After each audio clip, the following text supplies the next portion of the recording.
This is Dolynny TV, ladies and gentlemen. Welcome back. Well, welcome to. You know what it is. It is another edition of Edmonton Oilers discussion here on Dolynny TV. However, what we get to is essentially, do you have a calendar handy? I don't either, but let's get doing some math. We've got one if you count today, 2 tomorrow, 3 the next day, 3 being the day it all starts happening. Till, is it New Year's Day or is it Christmas Day? Which one would you prefer as the analogy for what happens on September 5th when rookie camp opens? I'm not sure. But essentially, what that means is it's a holiday kind of season, except for it's just an exciting time of year. That's what I'm trying to equate, right? The holidays for me are always an exciting, fun-filled time of year, especially Christmas, New Year's. Well, guess what?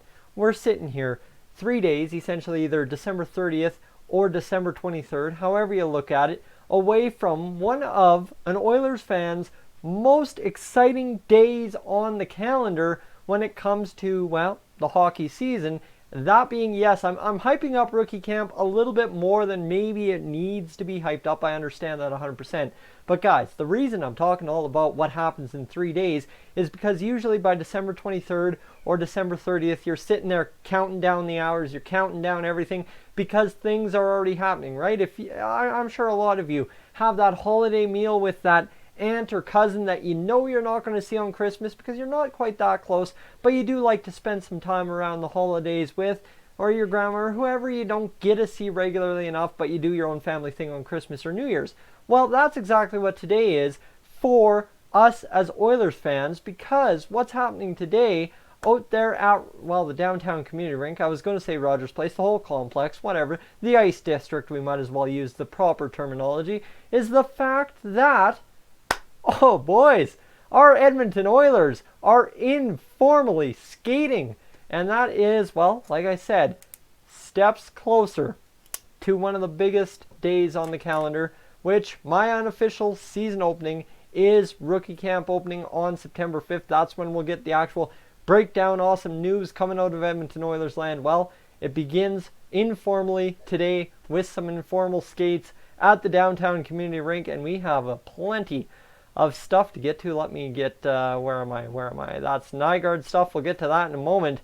But the Oilers took to the ice for some informal skates, and yeah, how good does that feel to hear, right? So, a couple of the guys that were out there, Leon Draisaitl, Ryan Nugent-Hopkins, Darnell Nurse, Chris Russell, Matt Benning, James Neal, Joakim Nygard, and Gaetan Haas. Well, guys, that's a good who's who of who's going to be in our NHL lineup this year, right? There's, other than maybe Nygaard or Haas, depending what happens with them in camp, you're pretty much guaranteed the rest of those guys are in our lineup 100% to start the year, barring injury.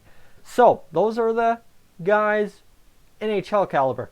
Now, the prospects, the guys trying to make this team, obviously I don't see Dmitry Samorukov coming up and lighting up camp, and as much as I'd like to, I just don't want that to be the case because we don't need to complicate matters more than it is, especially when the next guy on this list is Ethan Bear, right? We need a spot for Ethan Bear. We need a spot for Caleb Jones. We need a spot for William Legason.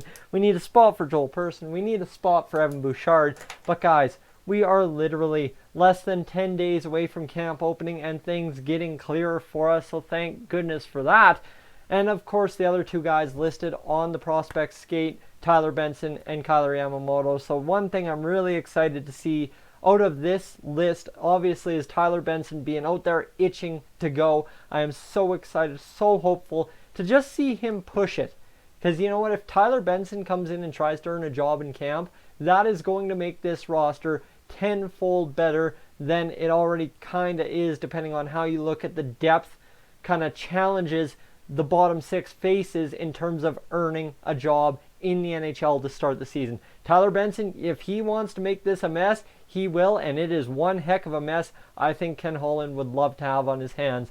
So we already have talked about the rookie camp roster. We don't need to talk about that. The problem that we do need to talk about is the goaltending, and 2 guys. We're missing a guy here out of our 5 goaltenders. I mean, you could talk about our 6 with Olivier Rodrigue and such, but the 5 guys that we would primarily see at camp this year, I'm pretty sure: Dylan Wells, Stuart Skinner, Yeah, Mikko Koskinen and Mike Smith. That's our goaltending tandem. I'm not going to say I'm not hyped for him. I'm not going to say I'm scared to watch him. I'm somewhere in the middle, hoping Koskinen did his improvements and hoping Smith's coming to prove something. That's kind of where I sit on that.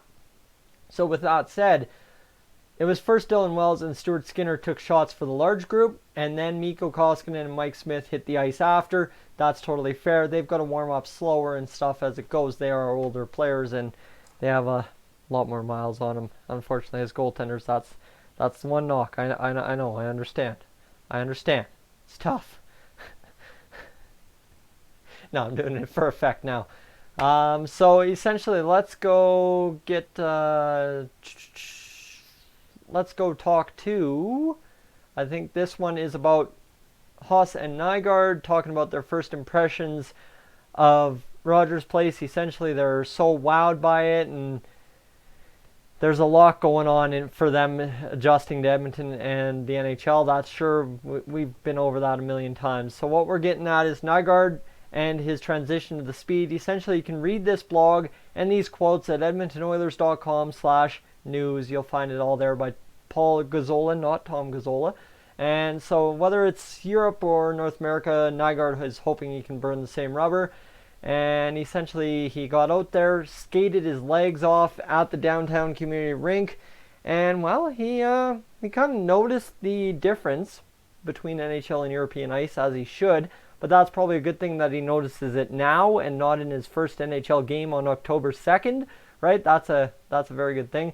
So what Nygaard continues is that there's a lot of speed out there in the NHL, and his biggest asset is the speed. He hopes he can bring it to the NHL and create a lot of chances and probably score some goals too. And then he finishes with that classic line that you're a newcomer coming into an NHL lineup. That's what I'm good at. He tells you what he's good at. So, I mean, I love that. That's just trying to sell yourself to the fan base, and it is absolutely gold. I mean, you got to do it to the media first, and that's exactly what he did. And so he did some off-season training. This is what you need to know about his off-season training with Swedish NHLers Oscar Klefbom, Jonas Brodin, Marcus Johansson, and Joel Eriksson Ek. Well, we all know those names. Those are a lot of names we already know about from the NHL the past few years. So, good names to be practicing with, especially when wanting to transition over. And it was a good experience, said Nygaard. So there you go.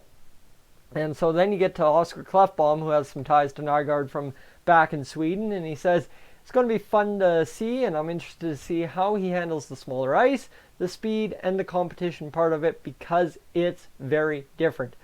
Klefbom says he remembers coming over to Edmonton OKC. It's a big adjustment, but it's going to be interesting to see how Nygaard handles that. And Klefbom personally thinks he's one of the players the Oilers really need on the lineup right now. Well, yeah, that's pretty honest depiction. We do need more speed. That's what a lot of you guys were complaining about in 18-19. So here we are getting the speed in 19-20 and hoping it transitions. Sorry guys if I'm a little bit off with my speech. I pierced my tongue with one of my teeth while I was eating lunch today. How I do that, I don't know, but it's affecting my performance. I can hear it. And so, yeah, Nygaard, lots of speed, crazy explosive. That is Klefbom's analysis. And so he sought some stuff from other Europeans who made the transition, and he says it doesn't always work out for a lot of guys, but it does work out for some, and he's hoping that it works out for him. That's kind of the scary part of this interview, but it is going to be what it is. The thing with Nygaard, he's going to give it a shot. He says that directly in a quote, and he says he had a good summer, and he's hoping to do his best here and hopefully make the team. So there you go. That's the final line. Man, these articles are well written. You don't get the best nugget till the end of the article, and right there again, the Oilers, holy crap, why do I have my screen all messed up? Jesus, oh man, sorry guys, bad shots today. Keep it knocked. But yeah, you understand where it's going, right? You've got Joakim Nygard literally saying he's just hoping to make the team.